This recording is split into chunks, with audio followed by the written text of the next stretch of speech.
Welcome to your first Critical Lens mini-lesson on Introduction to Marxism. Critical lenses are simply ways of seeing the world, life, and everything. They're like perspectives. And I think you all know about perspectives. It's the sort of thing where if you fill a glass with water, those who are optimists will say it's half full. Those who are pessimists will say it's half empty. Marxism comes from German philosopher and economist Karl Marx.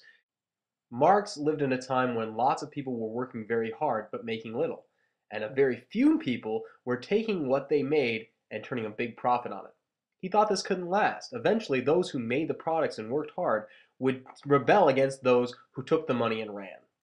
Ultimately, he was focused on the difference between the haves and the have-nots, like many others are today. Over the course of history, Marx's ideas spread across the world, from Western Europe to China and Asia, down to South America, into Africa, and even today with different leaders.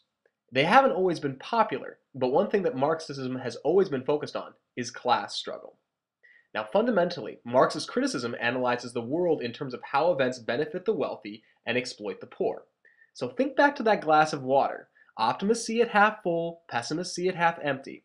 A Marxist sees that the empty half is for the workers who poured it in the first place, but the full half is for the rich. It's unequal.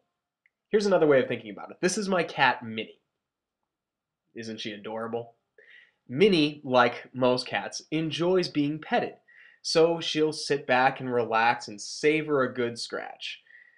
This seems to be a thoroughly average way of living your life, and it's entirely possible that there's nothing remarkable about it. There's nothing even remarkable about the fact that after she's been petted for a little while, my dog Sydney comes over to get his fair share of it, and Minnie gets freaked and runs away.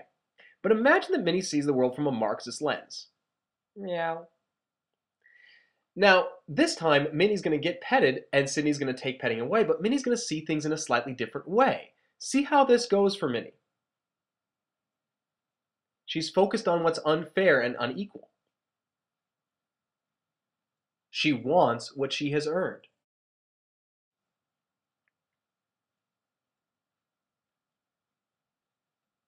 Ultimately, Minnie even gives me a look as if to say, this is unfair.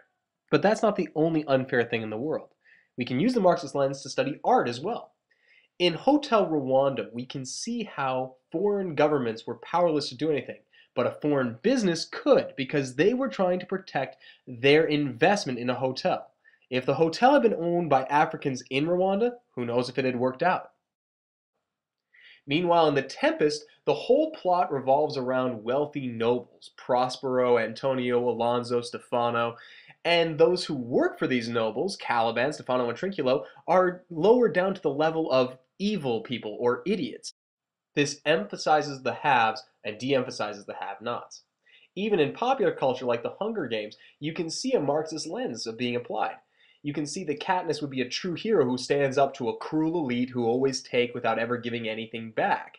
The people of the capital being those who take and those who have, and the people from other districts being the have-nots. Now, let's have you try your own form of Marxist critique. Think about Cinderella. I'll ask you a couple questions about how a Marxist might see Cinderella. Pause your recording and answer the question. Would a Marxist analysis be focused on A or B? Pause and answer the question now. The answer should be A, because Marxism is all about the haves and the have-nots, the rich and the poor. Here's question 2. Which might a Marxist bring up in an analysis, A or B? Pause now. Again, the answer should be A. While working conditions might be important, the more interesting thing is how powerful people use their money to exploit the poor. Finally, for number 3, would a Marxist say A or B? Pause now. This time the answer should be B. Cinderella was the working person in her household, so her triumph symbolizes the workers' triumph, another major focus of Marxist thought. Now, there are some problems with Marxism, beginning with the fact that it assumes everybody is greedy. And that's not true because we know of wealthy people who give away their money, and other people who volunteer their time and efforts for nothing. It's also possible that fictional characters have other motivations.